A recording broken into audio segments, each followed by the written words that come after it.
On my birthday, my sister's daughter tossed her drink on my outfit and said, "Now you look as cheap as you really are." My mom took her side, but I just smiled, because that night I canceled my sister's credit card, and by 7:50 a.m., her daughter woke up to find her car gone, with the real chaos only beginning. You know that feeling when years of quiet, simmering injustice finally boil over? For me, it wasn't just my dream dress that got ruined on my 35th birthday in a fancy restaurant. It was the last shred of my tolerance, shattered the moment my niece, dripping with venom, declared, "Now you look as cheap as you actually are."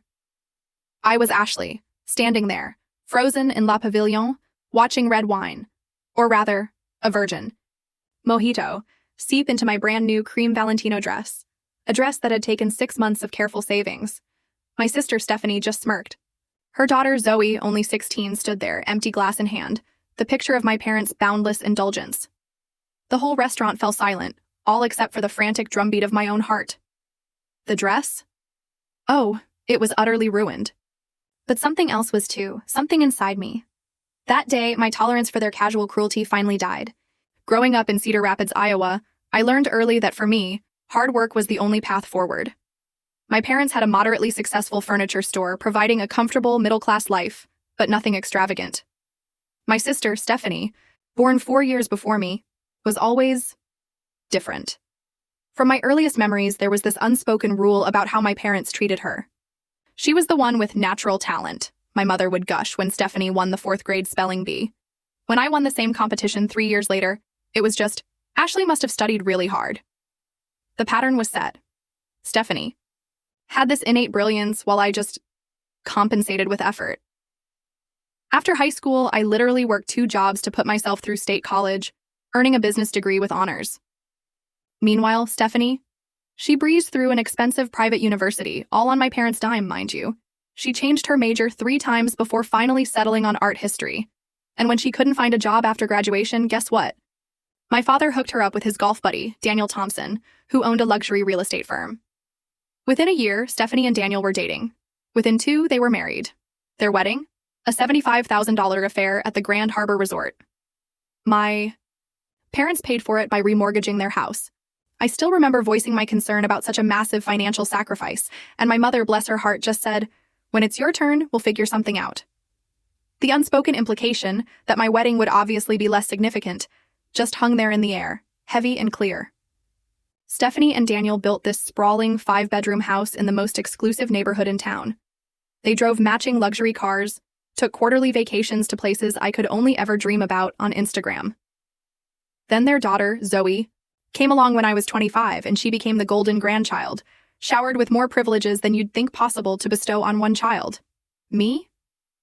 I stayed in Cedar Rapids, slowly, painstakingly, climbing the corporate ladder at Midwest Financial Partners. I started in the call center, worked my way up to senior financial advisor through sheer, unadulterated determination. Just last month, after 2 years of relentless pursuit, I finally got that promotion to regional manager. That promotion came with a substantial raise, and for the first time, I decided to treat myself to something I'd never allowed before: a designer dress. The cream Valentino was classic elegance, simple lines, impeccable tailoring, and a $2,200 price tag that made me close the browser window 3 times before I finally clicked purchase.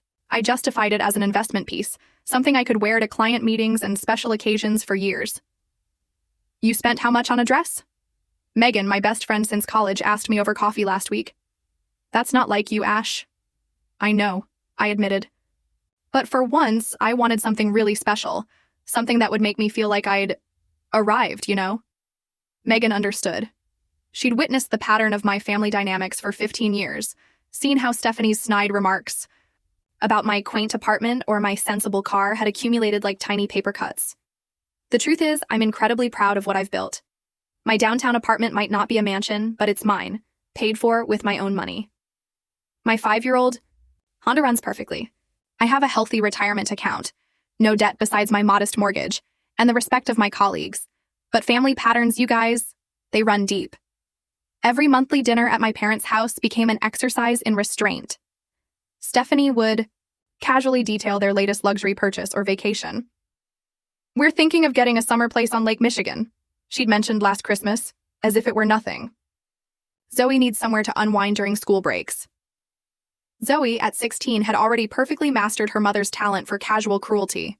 When I gave her a carefully selected book for her birthday last year, a special edition of a YA novel she'd actually mentioned wanting, she barely glanced at it. "Thanks, I guess," she'd mumbled, setting it aside. "Mom already ordered me the complete set online, though." Ouch. A particular childhood memory always stands out. I was 8, Stephanie 12. We were at the community pool. I'd just learned to dive and was so eager to show my parents. After several attempts, I executed what I thought was a perfect straight entry into the water. Swimming to the edge where my family sat, I waited for acknowledgement. "Did you see that?" I asked, water dripping from my hair. My mother looked up distractedly from applying sunscreen to Stephanie's shoulders. "Oh, that's nice, honey." Minutes later, Stephanie did a simple jump into the pool, and my parents erupted in applause. "Beautiful form, Steph," my father called out. The disparity even then wasn't lost on me. Last night, I called Megan, my anxiety about my birthday. Dinner growing. "I just have this feeling something's going to go wrong," I confessed. Stephanie was weirdly insistent we go to La Pavilion instead of the steakhouse I suggested. "That's because the steakhouse is your favorite, not hers," Megan pointed out. "When has your birthday ever actually been about you?" The question hung between us, uncomfortable, but absolutely true. "Just remember," Megan continued, "you're celebrating a huge professional achievement too. Don't let them diminish that." "I won't," I promised, though we both knew how easily I folded under my family's pressure. "And wear that knockout dress," she added. "You deserve to feel amazing." I hung up, feeling slightly more confident, choosing to believe that maybe, just maybe, this birthday would be different. Maybe my family would finally see me, really see the woman I'd become. La Pavilion is in Cedar Rapids' renovated historic district.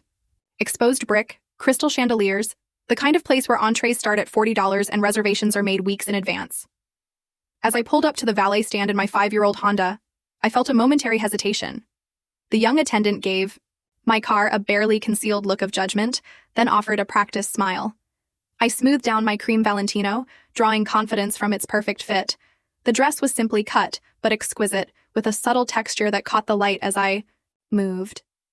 For once, I truly felt like I belonged in a place like this. "Happy birthday, darling." My mother greeted me with air kisses, careful not to smudge her lipstick. She wore a navy blue pantsuit I recognized from department store sales. My father stood behind her, already looking impatient, even though I was precisely on time. "Thanks, Mom. Hi, Dad." I accepted his brief hug. "Stephanie and her family are already seated," he informed me, as if I'd kept them waiting. I followed them to a round table in the center of the restaurant where Stephanie, Daniel, and Zoe were indeed waiting. My brother Kyle and his wife Jessica hadn't arrived yet. "Finally," Stephanie said, checking her watch, even though, again, I was actually 5 minutes early. "We were about to order without you."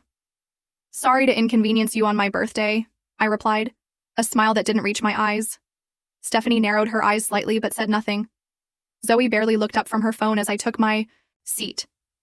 At 16, my niece was already a carbon copy of her mother.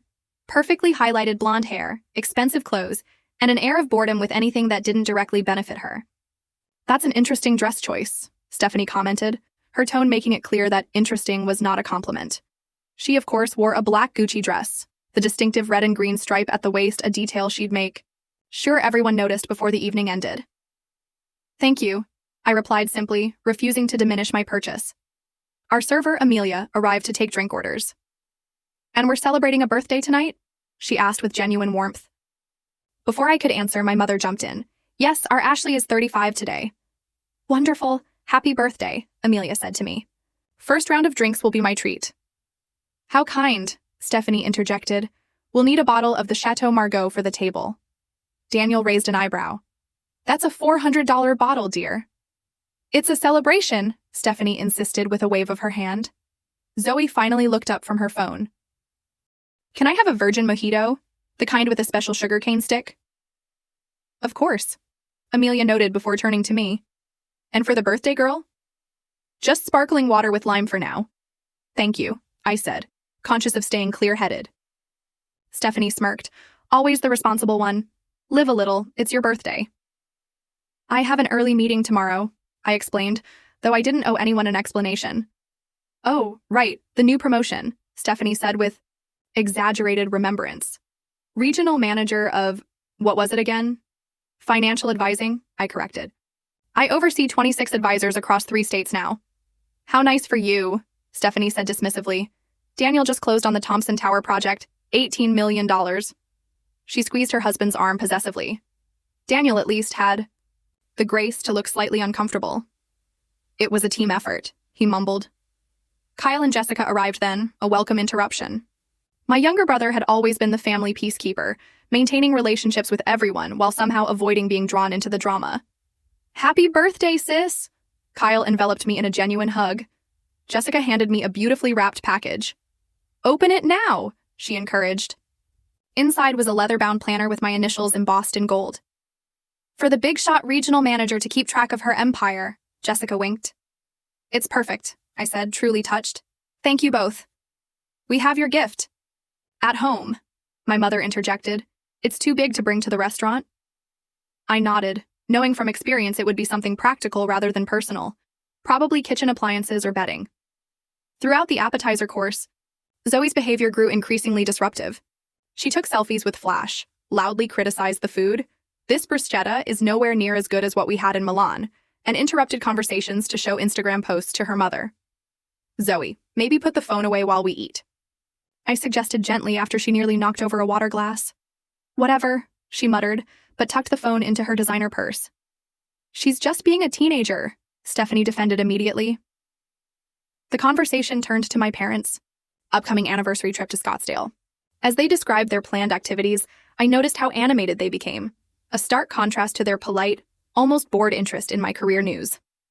You should see the resort Daniel recommended, my mother gushed. The presidential suite has its own infinity pool.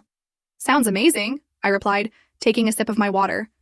You know, Stephanie chimed in, you could afford nice vacations too if you'd prioritize differently. That apartment downtown must eat up your salary. I felt my cheeks warm.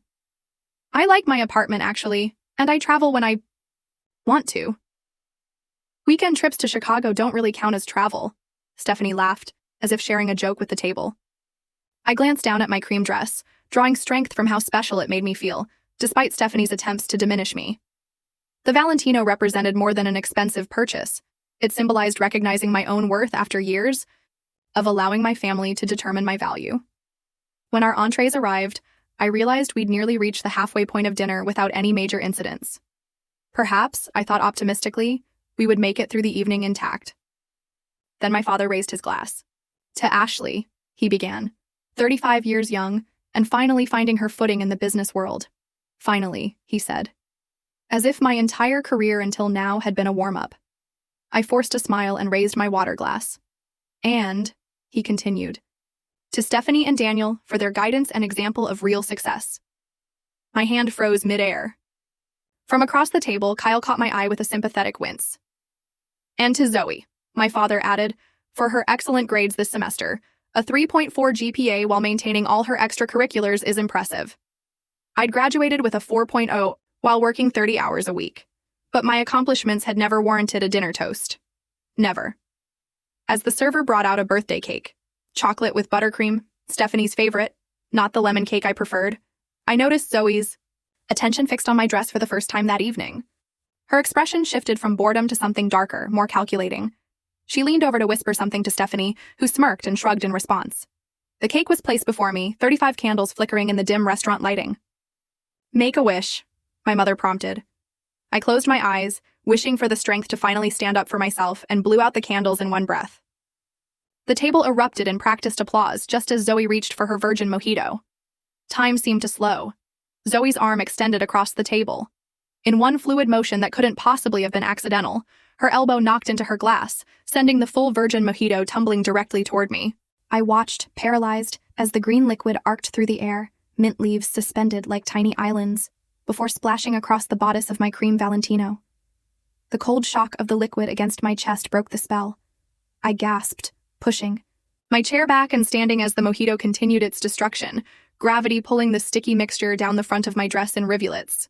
Lime and sugar clung to the delicate fabric, immediately leaving visible stains on the pristine cream material. That's when Zoe delivered the blow that would change everything. Now you look as cheap as you actually are, she said, her 16-year-old voice carrying through the suddenly silent restaurant. Her expression wasn't embarrassment or regret, but satisfied malice. Her lips curled into a smirk that perfectly mirrored her mother's. The table froze. Kyle's fork clattered against his plate. Jessica's hand flew to her mouth. My father blinked rapidly, looking between Zoe and me as if unsure what had just happened. My mother immediately reached for her napkin, dabbing uselessly at the air, in my direction. "Zoe!" Daniel finally broke the silence, his tone more surprised than scolding. But Stephanie's reaction? That's what cut deepest. Rather than reprimanding her daughter, she laughed, a short, amused sound, before composing her face into an unconvincing mask of concern. "It was obviously an accident," Stephanie said, not bothering to get up. "Ashley, you're making a scene." I stood motionless, mojito dripping onto my new shoes, acutely aware of neighboring diners pretending not to stare. The calculated cruelty of that moment crystallized everything I'd experienced over decades. All the subtle put-downs, the dismissals, the systematic undermining packaged as family dynamics. "That was completely intentional," Kyle said firmly, finally breaking his usual diplomatic stance. "Zoe, apologize to your aunt. Now." Zoe rolled her eyes. "Sorry your dress couldn't handle a little drink," she muttered, focusing on her phone again. "That's not an apology," Jessica insisted. "Girls will be girls," my mother interjected nervously. "Ashley, go clean up in the bathroom. I'm sure it won't be noticeable when it dries." The dress was ruined. We all knew it. That $2,200 investment piece that had made me feel worthy for exactly 45 minutes was destroyed in a calculated act of cruelty. "I need a minute," I managed to say, my voice steadier than I felt. I walked to the restroom with as much dignity as I could muster, feeling the stares of other diners following me. In the elegant bathroom of Le Pavillon, I finally allowed myself to look in the mirror. The damage was catastrophic. The pale cream fabric was stained with greenish-brown splotches, sugar crystals clinging throughout. Even in the most forgiving light, the dress was beyond saving. The tears came then, hot and furious. I gripped the marble countertop, watching. My mascara create dark rivers down my cheeks to match the stains on my dress. The bathroom door opened behind me, and I quickly tried to compose myself. "Oh, honey," a gentle voice said. It wasn't my mother or Jessica, but a restaurant employee named Lauren, according to her name tag. "Let me help you." Lauren was perhaps 10 years younger than me, with kind eyes and efficient movements. Without judgment, she wet paper, towels, and began carefully blotting at my dress. "I worked in costume design before restaurants," she explained. "The sugar is the real problem here. It'll leave a mark even if we get the color out." "It's ruined, isn't it?" I asked, already knowing the answer. Lauren met my eyes in the mirror. "Yes," she said honestly. "I'm sorry. Was it Valentino?" "I just bought it, first designer piece I've ever owned." Understanding flickered across her face. "And someone did this deliberately?" When I nodded, her expression hardened. "That's unforgivable." Something about her straightforward validation broke through my people-pleasing instincts. "Yes," I agreed. "It is." Lauren helped me clean up as best we could, even retrieving club soda from the bar. We managed to remove the worst of the visible staining, though the dress was clearly damaged beyond repair. Before I left the bathroom, she pressed her card into my hand. "My cousin owns a dry cleaning service that specializes in designer pieces," she said. "It won't be perfect, but they might be able to save it enough for resale. Text me if you want her contact." I thanked her, genuinely touched by this stranger's kindness when my own family had offered none. Returning to the table, I found dessert being served as if nothing had happened. Stephanie was regaling my parents with stories of Zoe's debate team achievements. Zoe herself was back on her phone, occasionally glancing up to smirk at my ruined outfit. "Everything okay?" Kyle asked quietly as I took my seat. "Not really," I replied honestly. "We ordered you the chocolate mousse," my mother said brightly. "Your favorite?" It wasn't. I preferred creme brulee, as anyone who knew me would remember. The remainder of dinner passed in a blur. I picked at the wrong dessert, nodded at appropriate intervals, and felt a disconnection from my body. That was almost peaceful. Something fundamental had shifted inside me. The dress might be ruined, but clarity had replaced confusion. When the check arrived, I declined my father's half-hearted offer to cover my portion. "I've got it," I said, placing my credit card alongside his. This birthday dinner, at least, wouldn't be another item on the invisible ledger of what I owed my family. In the parking lot, Kyle pulled me aside. "I'm sorry about what happened in there," he said. "That was way out of line." It was, I agreed, no longer minimizing to make others comfortable. "Let us know if you need anything," Jessica added, squeezing my arm. I nodded, thanked them for coming, and walked to my Honda. The valet gave me a sympathetic look that I might have found humiliating earlier. Now I simply thanked him and tipped generously. The drive home was strangely peaceful. Megan called as I pulled into my apartment complex. "How was it?" she asked. Zoe deliberately spilled her drink all over my new dress and told me I look as cheap as I actually am, I stated flatly. "She what?" Megan's outrage filled the car. "What did Stephanie do?" Laughed, then said I was making a scene. "That's it," Megan declared. "I've kept my mouth shut about your family for 15 years, but I'm done. They're toxic, Ash. All of them except maybe Kyle. You deserve so much better." As I climbed the stairs to my apartment, still wearing the ruined Valentino, I realized Megan was right. For the first time, I allowed myself to consider a radical thought. What if I stopped trying to earn love from people incapable of giving it? Inside, I carefully removed the dress and hung it on my bathroom door. Tomorrow, I would assess whether Lauren's cousin could salvage anything. Tonight, I would allow myself to grieve. Not just for the dress, but for the fantasy I'd maintained about my family ever truly seeing me. Morning light streamed through my bedroom windows, pulling me from fitful sleep. For a few blissful seconds, I existed in the liminal space between dreaming and consciousness before remembrance crashed over me. My birthday, the dress, Zoe's calculated cruelty, and Stephanie's enabling laughter. I padded to the bathroom where my Valentino hung like a crime scene exhibit. Daylight was unforgiving, revealing the full extent of the damage. The mojito had left a constellation of brownish-green stains across the bodice with sticky residue, crystallized throughout the fabric. I gently touched a discolored spot, remembering how special I'd felt when first trying it on in my bedroom, twirling like a teenager before the mirror.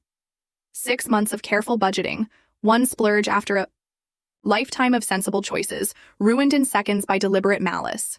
I thought back to purchasing the dress, how my finger had hovered over the complete purchase button.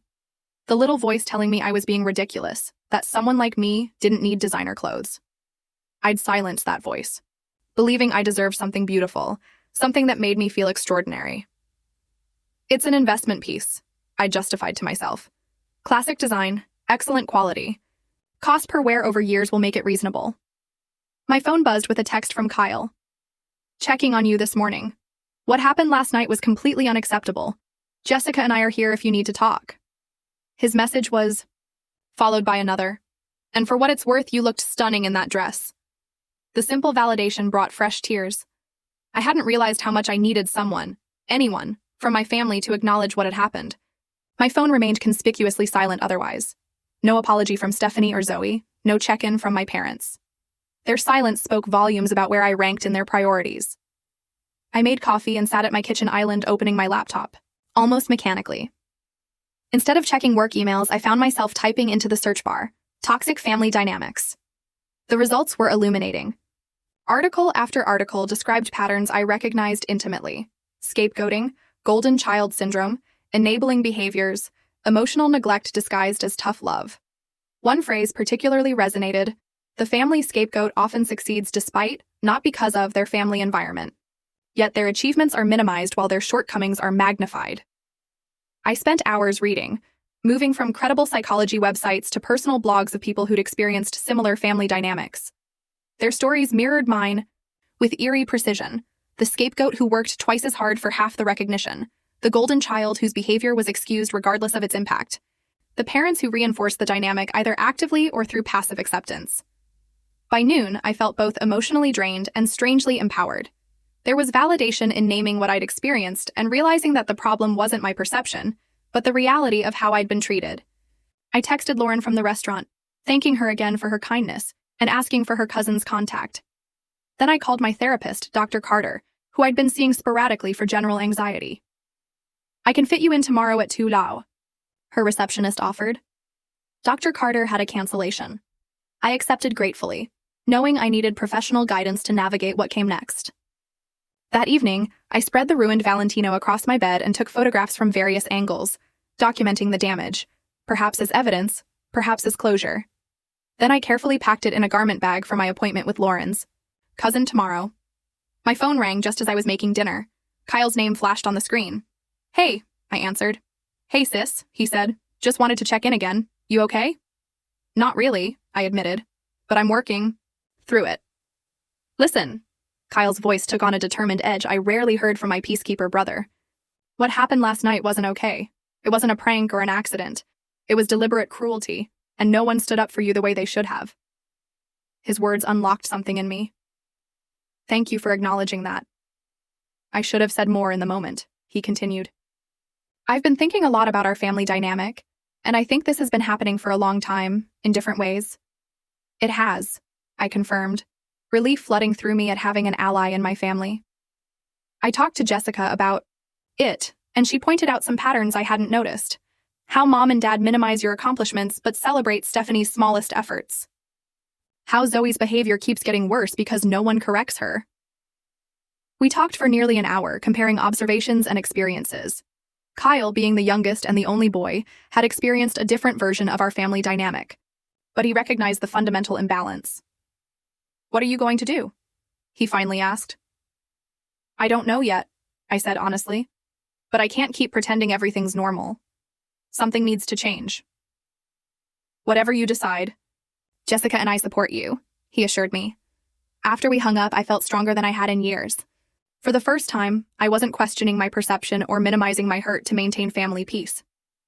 The next day, Lauren's cousin examined my dress with professional detachment. I can remove some of the staining, she explained, but the sugar has already damaged the fabric structure. It will never look new again. I nodded, having expected this verdict. Do what you can, please. My session with Dr. Carter that afternoon was revelatory. I described the birthday incident in detail, then expanded to the lifelong pattern of different treatment between Stephanie and me. What you're describing sounds like a classic family dynamic where roles become fixed, Dr. Carter explained. Once these patterns are established, they can be extraordinarily difficult to change because everyone, including you, is invested in maintaining the status quo, even when it's harmful. Even me? I questioned. Yes, she said gently. By continuing to accept this treatment, by minimizing your feelings and achievements to avoid rocking the boat, you've been an involuntary participant in the dynamic. The truth of her words stung. So, what do I do? You set boundaries, she said simply. You decide what treatment you're willing to accept going forward. Communicate those expectations clearly and be prepared to enforce consequences when boundaries are crossed. They won't like it, I warned. No, Dr. Carter agreed. They won't. Change is threatening, especially to systems that have functioned a certain way for decades. But Ashley, the question isn't whether they'll like it. The question is, are you willing to continue sacrificing your well-being to maintain a harmful status quo? Put that way, the answer was clear. No, I said firmly. I'm not. That evening, I called Kyle again. I want to have a family meeting, I told him. Not at a restaurant, not as part of another event. A specific conversation about what happened on my birthday and the larger patterns it represents. Okay, he said without hesitation. When and where? This weekend, Mom and Dad's house. I'd like you and Jessica there if you're willing. We'll be there, he promised. Have you talked to Mom and Dad yet? I'm calling them next, I said. Then Stephanie. My parents were surprised by my request, but agreed readily enough. Is everything all right, dear? My mother asked, concerned, finally, making an appearance 2 days after the incident. No, I answered truthfully, but I hope it will be after we talk.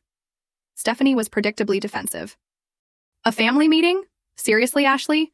Don't you think you're being a bit dramatic about a spilled drink? This isn't just about the drink, I said evenly. And I'd like Zoe to be there too. Absolutely not, Stephanie snapped. I'm not subjecting my daughter to some kind of tribunal because you're overly sensitive. This isn't a negotiation, I replied, surprising myself with my firmness. Either both of you attend, or I'll be having a conversation with Mom and Dad about why you refused. There was a long pause before Stephanie grudgingly agreed. I spent the rest of the week preparing. I wrote down specific incidents that illustrated the pattern of favoritism and dismissal. I practiced what I wanted to say, anticipating deflections and minimizations. I consulted with Dr. Carter about productive approaches to such difficult conversations. By Saturday morning, I felt as prepared as possible for what would undoubtedly be an uncomfortable confrontation. As I dressed in a simple black sheath from my closet, no designer labels, no special significance, I caught my reflection and noticed something different. My posture was straighter, my expression more determined. For the first time in my adult life, I was prioritizing truth over harmony, authenticity over approval. The ruined Valentino hung in my closet, partially restored but forever changed. Much like me, I was no longer the person who would smile through humiliation to keep the peace. The dress had cost me $2,200, but the lesson it taught was proving invaluable. My parents' house looked exactly as it always had, a well-maintained colonial in a respectable neighborhood, with my mother's carefully tended flower beds framing the walkway. The familiarity was oddly jarring given how profoundly my perspective had shifted since my last visit. Kyle and Jessica's car was already parked in the driveway. I pulled up behind them, taking a moment to collect myself before heading inside. The folder on my passenger seat contained my notes, specific examples, talking points, the boundaries I intended to establish. I prepared like this was the most important business presentation of my career, because in many ways, it was. Inside, tension permeated the living room. My parents sat together on the sofa, expressions uneasy. Kyle and Jessica occupied the love seat, offering encouraging smiles as I entered. Stephanie stood by the fireplace rather than sitting, her posture defensive. Zoe slouched in an armchair, AirPods visible beneath her curtain of blonde hair, making it clear she considered this meeting beneath her. "Thank you all for coming," I began, taking the remaining armchair. My professional voice emerged naturally, calm and measured. "Can we make this quick?" Stephanie interrupted immediately.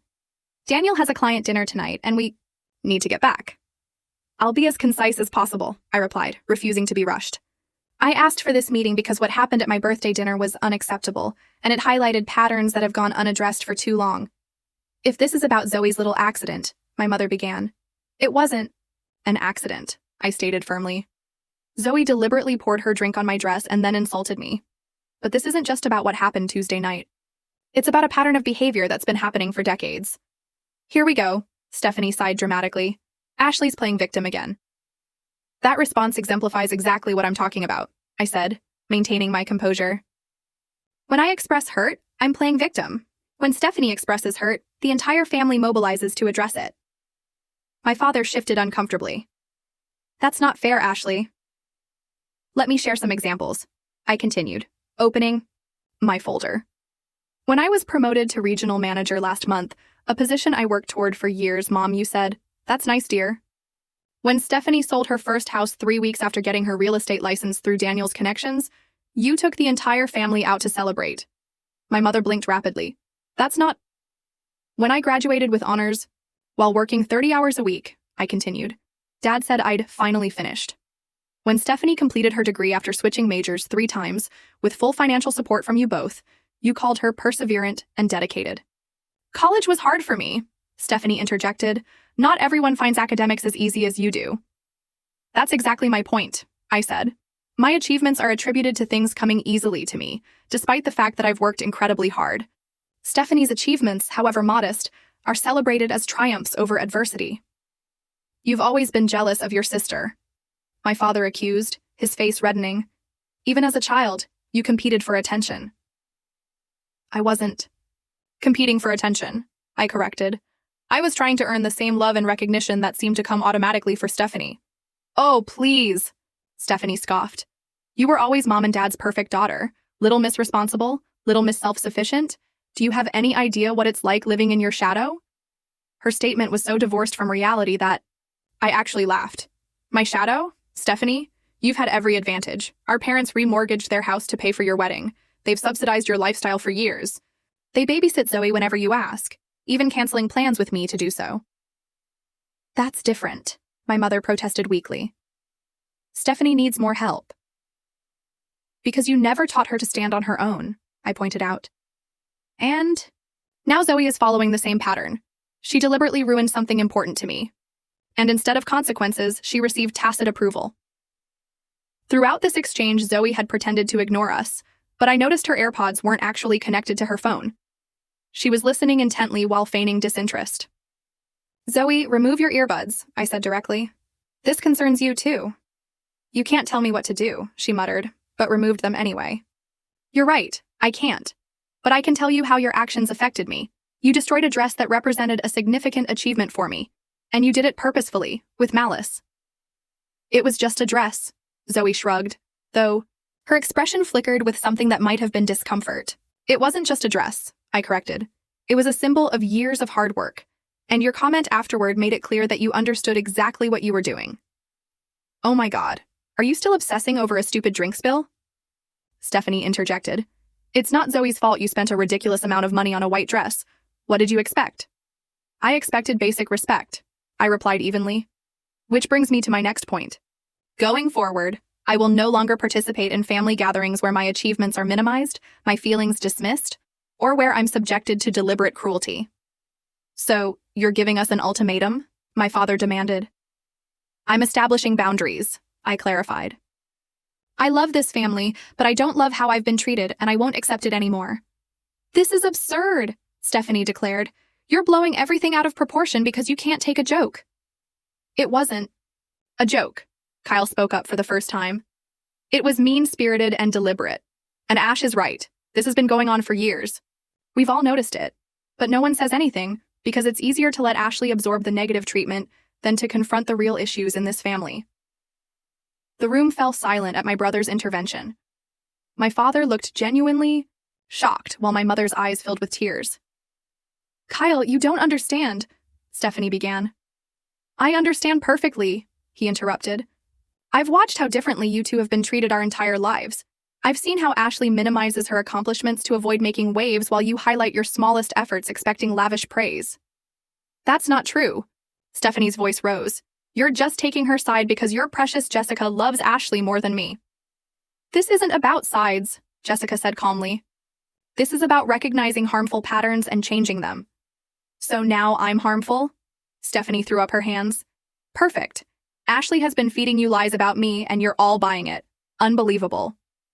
No one's calling you harmful, I clarified. I'm pointing out patterns of behavior that have been harmful to me. You want to talk about harmful? Stephanie's voice took on a dangerous edge. How about how you've always flaunted your precious independence? How you make a big show of paying your own way, making the rest of us look bad? How you judge my choices because they're different from yours? I've never judged your choices, I said, genuinely surprised. I've only asked for equal treatment. Equal treatment? Stephanie laughed bitterly. You've never needed anything from anyone. Do you know how intimidating that is? How it feels to be compared to someone who does everything right? Who never needs help? Who succeeds at everything she touches? Her outburst revealed something I hadn't considered, that Stephanie might actually be insecure about my independence rather than merely dismissive of it. The realization was momentarily disorienting. I haven't succeeded at everything, I said more gently. And I have needed help. I've just stopped asking for it because it rarely comes from this family. Girls, please, my mother intervened tearfully. We love you both equally. We've always tried our best. I know you have, I acknowledged, but the impact of your actions hasn't aligned with that intention. And at some point, impact matters more than intent. So, what exactly do you want from us? My father asked, his anger seemingly deflated. I want acknowledgement that these patterns exist. I want genuine effort to change them. And I want a sincere apology from Zoe for what happened at my birthday dinner. That's it? Stephanie asked sarcastically. Just total capitulation to your version of reality? This isn't about winning or losing, I explained. It's about creating healthier relationships moving forward. Stephanie grabbed her purse. I'm not going to sit here and be lectured about healthy relationships by someone who's never even had a serious boyfriend. Come on, Zoe, we're leaving. Stephanie, my mother pleaded, please stay, we need to work this out. There's nothing to work out, Stephanie declared. Ashley is being dramatic and manipulative, turning you all against me with her twisted perception. When she's ready to act like an adult, maybe we can talk. She stormed toward the door, Zoe trailing behind her. As they reached the entryway, Zoe hesitated and turned back. For a brief moment, something like uncertainty crossed her face. But when Stephanie called sharply, Zoe, now! She hurried after her mother without a word. The front door slammed, leaving a heavy silence in its wake. Well, my father finally said, I hope you're satisfied. I'm not, I admitted. I didn't want this to end in more division, but I'm also not surprised by Stephanie's reaction. You were pretty harsh, my mother suggested gently. I was honest, I corrected. There is a difference. Kyle and Jessica exchanged glances. Ash was completely reasonable, Kyle asserted. And everything she said was accurate. My father ran a hand over his face, suddenly looking older. Maybe there's some truth to what you're saying, he conceded reluctantly. But families are complicated, Ashley. No parent gets everything right. I'm not expecting perfection, I assured him, just awareness and effort to change. And what if Stephanie refuses to participate? My mother asked anxiously. We can't just exclude her from the family. I'm not asking you to choose between us, I clarified. I'm asking you to hold both of us to the same standards, to celebrate my achievements with the same enthusiasm you show for hers, to take my feelings as seriously as you take hers. My parents exchanged looks, communicating silently, the way long-married couples often do. Finally, my mother nodded slowly. We can try to be more balanced, she offered. I hadn't realized how our actions were coming across. It wasn't a full acknowledgement, but it was a start. As Kyle and Jessica prepared to leave, promising to call me later, I found myself alone with my parents for the first time in years. I do love you, my mother said, reaching for my hand. Both of you equally. I believe that you believe that, I replied gently. But love should be evident in actions, not just intentions. As I drove home, emotions churned within me. Grief for the validation I'd never received, pride in finally speaking my truth, uncertainty about what came next. The confrontation hadn't gone exactly as planned, but it had accomplished something essential. I'd finally stopped participating in my own diminishment. The family landscape had shifted, and though the path forward wasn't entirely clear, I knew I wouldn't be walking it as the same person who had entered that birthday dinner in a cream Valentino dress, hoping desperately for recognition that should have been freely given all along. The week following the confrontation passed in a strange limbo. Stephanie maintained radio silence, which wasn't surprising. What I hadn't expected was the steady stream of text messages from my mother. Awkward but well-intentioned attempts to connect. Saw a commercial for that financial software you mentioned last month. Looked impressive. Your father and I were talking about how you helped us with our retirement planning. So grateful for your expertise. Found a photo of you. Winning the regional debate championship in high school. You were always so articulate. These belated acknowledgments were both touching and painful. Evidence that my parents had absorbed at least some of what I'd said, but also reminders of how long these affirmations had been withheld. Wednesday evening, my phone rang with my parents' number. My mother's voice sounded tentative when I answered. We're having dinner on Sunday, she said. Your father's grilling steaks. We'd love for you to join us. I hesitated. Will Stephanie be there? We invited her, my mother admitted. She hasn't responded yet. The old Ashley would have immediately agreed, eager to smooth over family tensions. The new Ashley took a breath and considered what she actually wanted. I think I'll skip this one, I said carefully. It's a bit soon for a family gathering. I need some space. My mother's disappointment was palpable. I understand, she said, though her tone suggested otherwise. Maybe next time. Maybe, I agreed, neither committing nor refusing. After we hung up, I felt a curious lightness. I'd prioritized my own emotional needs without anger or apology. A small victory, but significant. The following day, Kyle called to check in. Mom told me you're not coming Sunday, he said. Good for you. You're still going? I asked. Yeah, but with clear boundaries. Jessica and I talked about it, and we think it's important to maintain the relationship while reinforcing the changes we want to see. That makes sense, I acknowledged. It's just different for me. There's more history to navigate. No question, Kyle agreed. By the way, Stephanie called me yesterday. She wanted me to talk some sense into you, he said with audible air quotes. I told her the only sense that needed talking was on her end. She hung up on me. I laughed despite myself. Sorry to put you in the middle. You didn't, Kyle assured me. I put myself there by choice. This has been a long time coming. That Saturday, Megan insisted on taking me shopping. You need a new statement piece, she declared. Something that's just for you, not for impressing family or colleagues. We spent hours at the mall, eventually finding a royal blue dress at Nordstrom. It wasn't Valentino. The $320 price tag was much more reasonable, but the color was stunning and the fit impeccable. This is totally you, Megan said as I twirled before the fitting room mirror, confident, vibrant, not trying to blend into anyone's background. I bought it without hesitation, along with matching shoes. The purchase didn't carry the same weight as the Valentino. I wasn't trying to prove anything to myself or others, which somehow made it more satisfying. That evening, I received an unexpected text from an unknown number. It's Zoe. Can we talk? Surprised and suspicious, I replied cautiously. How did you get my number? Grandma, don't tell Mom I texted you. I considered ignoring the message, protecting myself from further manipulation, but curiosity won out. What do you want to talk about? The three dots appeared and disappeared several times before her response came through. I'm sorry about your dress. For real this time. The apology seemed sincere, but I'd been fooled before. Thank you for saying that. May I ask what prompted this? Another long pause. I heard what you said about patterns, about how I'm following Mom's pattern. I don't want to be like that. A small ember of hope glowed within me. That's very self-aware, Zoe. Mom's been really angry since your meeting thing, keeps saying everyone's against her. Dad tried to talk to her about it, and they had a huge fight. I felt a pang of sadness for my niece, caught in the crossfire. I'm sorry you're dealing with that. It's not your responsibility to manage your mom's feelings. I know, she replied. That's what my counselor says too. The mention of a counselor surprised me. You're seeing a counselor? School counselor. Mom doesn't know. I've been going since last semester. Another text quickly followed.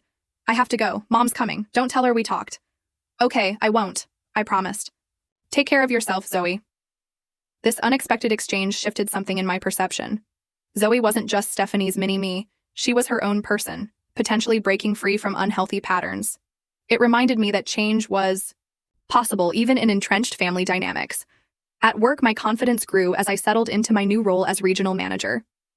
During a presentation to the executive team, I spoke with an authority I hadn't fully embraced before, my ideas receiving thoughtful consideration rather than the dismissal I'd unconsciously expected. Excellent analysis, Ashley. The CEO commented afterward, your recommendation on the Henderson account was particularly insightful. I accepted the praise without deflection or qualification, another small but meaningful shift. My weekly sessions with Dr. Carter focused on establishing healthy boundaries in all relationships, not just family ones. What I'm hearing, she observed, is that the confrontation with your family, while difficult, has empowered you to advocate for yourself in other areas of your life. It has, I agreed. It's like once I stopped accepting one form of diminishment, I became less willing to accept any form. That's a profound realization, Dr. Carter nodded. Many people find that setting boundaries in one significant relationship creates a positive ripple effect. She helped me process my mixed feelings about Zoe's text, the ongoing silence from Stephanie, and my parents' awkward attempts at change. Authentic family transformation happens slowly, she reminded me. Patterns established over decades don't dissolve overnight. The question is whether you're seeing genuine effort versus performative adjustments. I considered this carefully. With my parents, I think there's genuine effort, even if it's clumsy. With Stephanie, I'm not seeing any effort at all. Then calibrate your expectations and engagement accordingly, Dr. Carter advised. Invest energy where there's potential for healthy return. The following weekend, I decided to host a small dinner party at my apartment, a birthday do-over of sorts. I invited Kyle and Jessica, Megan and her husband, and 2 colleagues I'd grown closer to recently. I wore my new blue dress, prepared my favorite foods, and decorated with fresh flowers. As I arranged cheese and crackers, I realized I wasn't thinking about what my family would think of my apartment, my food choices, or my outfit. I was simply looking forward to an evening with people who valued me as I was. The doorbell rang. At 6:30. Kyle and Jessica arrived first, bearing wine and a small gift box. From both of us, Jessica said, as I unwrapped a delicate silver bracelet with a small diamond charm. It's beautiful, I said, genuinely touched. Read the engraving, Kyle encouraged. On the inside of the band, tiny letters spelled, out, your light, your terms. We're really proud of you, sis, Kyle said, hugging me tightly. The evening flowed with easy conversation and genuine laughter. No undertones of competition, no subtle put-downs, no walking on eggshells, just connection and enjoyment. As we finished dessert, my doorbell rang unexpectedly. Opening it revealed my parents standing awkwardly in the hallway, my mother clutching a gift bag. We're not interrupting, are we? My father asked, his usual confidence noticeably absent. We should have called first, my mother added quickly. We can come back another time. The old Ashley would have immediately masked her surprise and welcomed them in, regardless of her actual feelings. The new Ashley took a moment to check in with herself. I have friends over for dinner, I explained. You're welcome to join us for coffee if you'd like. They exchanged uncertain glances before my mother nodded. We'd like that, if you're sure we're not imposing. I introduced them to everyone, noticing how they made real effort to engage with my friends, asking questions about their lives and work. When my mother mentioned my recent promotion, there was genuine pride in her voice, subtle but unmistakable. As the evening wound down and guests began to leave, my parents lingered. My mother handed me the gift bag. "We wanted to give you this," she said, "a proper birthday present." Inside was a leather portfolio embossed with my initials and the logo of my company. "It's for your new position," my father explained. "We thought it might be useful for client meetings." "Thank you," I said, appreciating the thoughtfulness of a gift that acknowledged my professional identity. "It's perfect." After my parents left, Kyle helped me load the dishwasher. "Did you invite them?" he asked curiously. "No," I admitted. "They just showed up." "Bold move," he commented. "But they were really trying tonight." "They were," I agreed, feeling cautiously optimistic. As I placed the last wine glass in the dishwasher, my phone chimed with a text. It was from Zoe. "Grandma said your party was nice. Maybe sometime I could come see your apartment." I smiled at this small olive branch. "I'd like that," I replied. "Let me know when you're free." Closing up my apartment after everyone had gone, I caught my reflection in the hallway. Mirror. The woman looking back at me stood straighter, her expression more peaceful than it had been in years. The blue dress complemented her confidence perfectly. It struck me that I was finally becoming the person I'd always been beneath the family dynamics that had constrained me, not because I'd achieved some external marker of success, but because I'd learned to value myself independent of others' validation.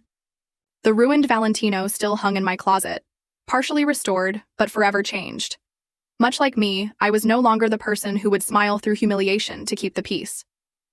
The dress had cost me $2,200, but the lesson it taught was proving invaluable. 1 month after the confrontation, I had coffee with my mother alone. She brought photo albums I'd never seen before, full of my childhood achievements that had apparently been documented but never celebrated. "I've been doing a lot of thinking," she said hesitantly, "about what you said about patterns. I didn't see it then, but looking back through these photos..." She paused, visibly emotional. "You were an extraordinary child, Ashley. I don't know why we didn't..." She couldn't finish the sentence, but she didn't need to. The acknowledgement, however belated, was healing in its own way. "What about Stephanie?" I asked gently. "Have you talked with her about any of this?" My mother sighed. "We're trying. She's resistant, but Daniel has been surprisingly supportive of making changes. He said Zoe's behavior that night shocked him too. It wasn't a fairy tale resolution, but it was progress. Real change, I was learning, rarely arrived in dramatic moments of transformation. It came in small shifts, in tentative texts from a niece, in belated recognition from parents, in the growing ability to stand in one's truth without anger or apology. The Valentino dress had cost me $2,200. The price of self-respect, it turned out, was both higher and more worthwhile than I could have imagined. My apartment had never looked better. Soft string lights twinkled along the balcony railing. Fresh flowers, peonies, and hydrangeas brightened every surface. The dining table was set with my best dishes. Spotify played a carefully curated playlist of upbeat jazz standards. This do-over birthday celebration felt significant. Not just a party, but a declaration. I was reclaiming what had been tainted, transforming an experience of humiliation into one of empowerment. Megan arrived first, characteristically early. "Look at you," she exclaimed, taking in my royal blue dress. "This is the real Ashley Williams, CEO energy in full effect." I laughed. "Let me make it to regional manager for a full quarter, before you start promoting me." Kyle and Jessica arrived next, followed by my work friends Claire and Marcus. We were halfway through appetizers when another knock came at the door. Opening it revealed my parents standing awkwardly in the hallway. My mother held a bakery box. "We know we weren't invited," my father said quickly. "But your mother insisted we at least drop off a proper birthday cake. Lemon with buttercream, your favorite, not Stephanie's." The acknowledgement of this small but significant detail, that they knew which flavor I actually preferred, touched me unexpectedly. "Would you like to come in?" I offered. "We've just started eating." Relief washed over my mother's face. "Only if you're sure we're not intruding." "You're not," I assured them, meaning it. They integrated into the gathering with surprising ease, my father engaging Marcus in a conversation about local sports teams, while my mother helped distribute the appetizers. Just as we were preparing to serve dinner, a final knock came. When I opened the door, Zoe stood alone in the hallway clutching a small gift bag and looking uncharacteristically uncertain. "Hi," she said awkwardly. Grandma texted that they were here and I was at Maddie's house down the street, so... She trailed off, clearly unsure of her welcome. Gone was the entitled teen who had deliberately ruined my dress. This Zoe seemed younger somehow, more vulnerable. "I'm glad you came," I said, genuinely meaning it. "Come in." A flash of surprise crossed her face, followed by cautious relief. She entered, her usual confident stride replaced by hesitant steps. My mother embraced her with obvious delight, but also whispered something in her ear that made Zoe nod solemnly. I suspected it was a reminder about behavior expectations. As we settled around the table, I noticed Zoe had positioned herself directly across from me. Throughout dinner, she remained unusually quiet, observing the easy banter between my friends with what appeared to be genuine curiosity. When the meal concluded, Zoe approached me as I cleared plates. "Can I talk to you?" she asked softly. "Privately?" I nodded, leading her to my small home office off the main living area. Once the door closed behind us, she thrust the gift bag toward me. "I made this for you," she said, eyes fixed on the carpet, "in art class." Inside was a handcrafted leather journal, the cover embossed with intricate designs, clearly created with significant effort and skill.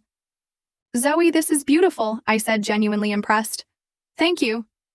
"There's a note," she mumbled, still not meeting my eyes.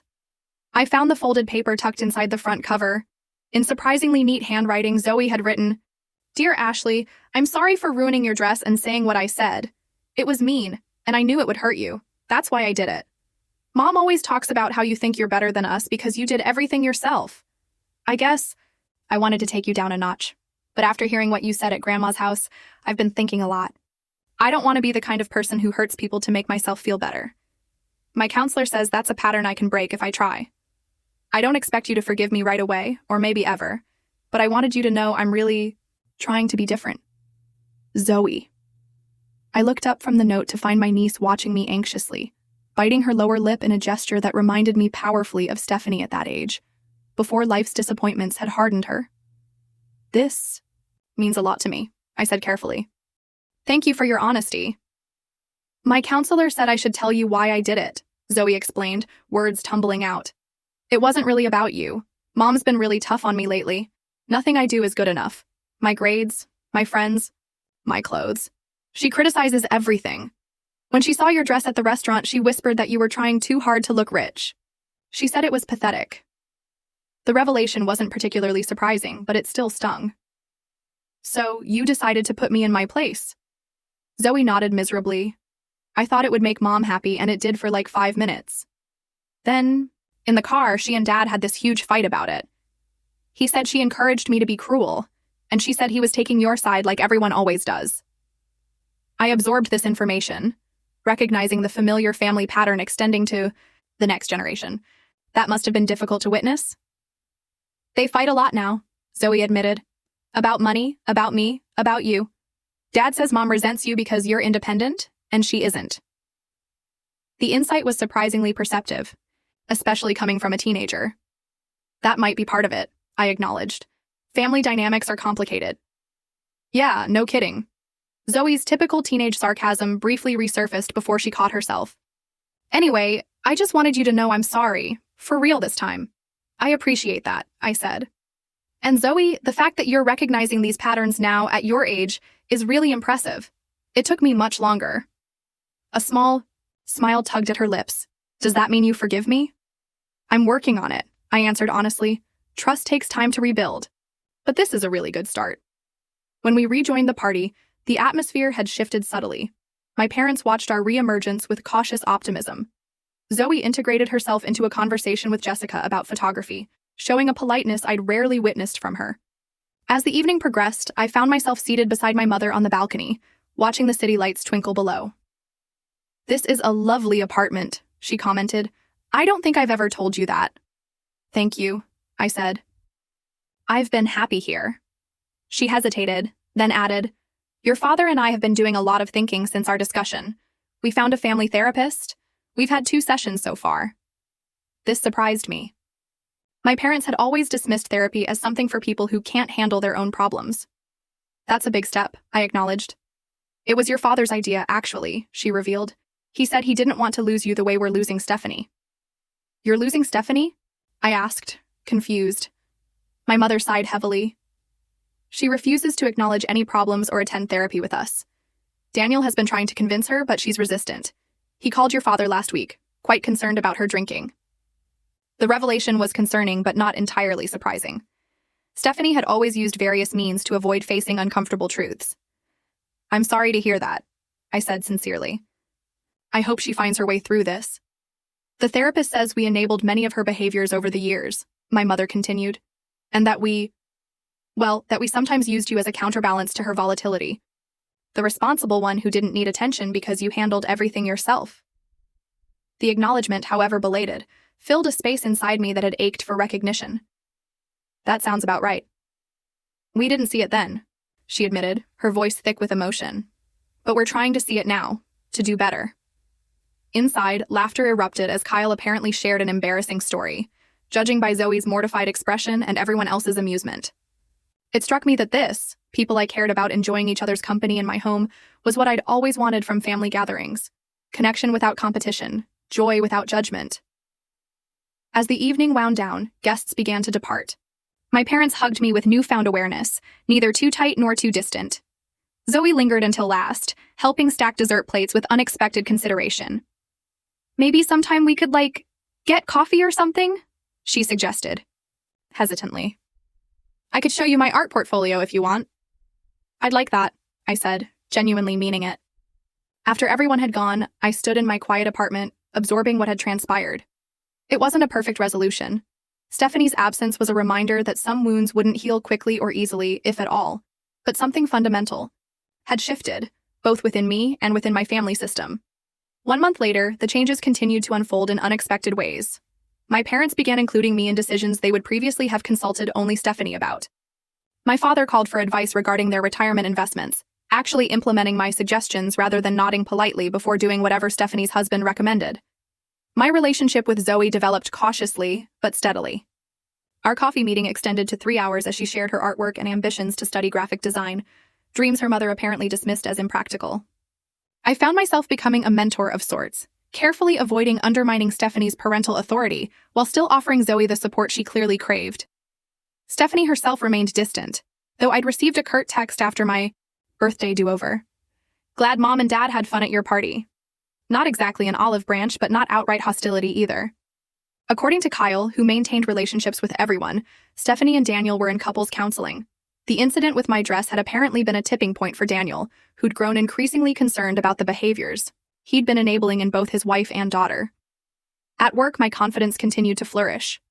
I secured 2 major clients who specifically requested me as their advisor, having heard about my approach from colleagues. In my quarterly review, my supervisor mentioned potential for advancement to the executive level within 2 years, a trajectory I'd never allowed myself to imagine before. Dr. Carter and I scaled back our sessions to bi-weekly, focusing less on crisis management and more on long-term personal growth. You've done remarkable work, she observed during one session. Not just in setting boundaries with your family, but in recognizing your inherent worth, independent of external validation. It still feels fragile sometimes, I admitted, like I could slip back into old patterns if I'm not vigilant. That's normal, she assured me. New neural pathways take time to solidify, but you've established a foundation of self-respect that's increasingly stable. The ruined Valentino still hung in my closet, now professionally cleaned, but permanently altered by what had happened. I'd considered donating it, but ultimately decided to keep it, not as a reminder of hurt, but as a milestone marking when I'd finally valued myself enough to speak my truth. The blue dress I'd worn to my do-over celebration hung beside it, less expensive, but in many ways more valuable, representing not what I thought I should be, but who I actually was. On a Sunday afternoon, I met Megan for our weekly coffee date. You seem different, she observed, more settled somehow. I considered this. I think I finally stopped waiting for my family to see me clearly, and started seeing myself clearly instead. That's profound, she said, raising her mug in a mock toast. To self-recognition. To self-recognition, I echoed, clinking my cup against hers. Later that evening, scrolling through photos from my do-over celebration, I paused on one that captured a moment I hadn't fully appreciated at the time. Zoe showing my mother something on her phone, both of them laughing. Kyle and Jessica, engaged in animated conversation with my colleagues. My father refilling everyone's water glasses without being asked. and me in the center in my blue dress, not trying to manage anyone's experience or emotions, simply present in my own joy. The journey from that humiliating birthday dinner to this moment of genuine peace hadn't been linear or perfect. There had been setbacks, difficult conversations, old patterns reasserting themselves, moments of doubt. But the trajectory was unmistakable. I had stopped accepting treatment that diminished me, and in doing so, had created space for authentic connection with those capable of offering it. The Valentino dress had cost me $2,200. The price of self-respect had been higher: courage, confrontation, temporary estrangement. But its value was immeasurable. I had learned that true worth couldn't be purchased or bestowed. It could only be claimed, nurtured, and honored from within. And that realization was the most valuable gift I could have given myself at 35.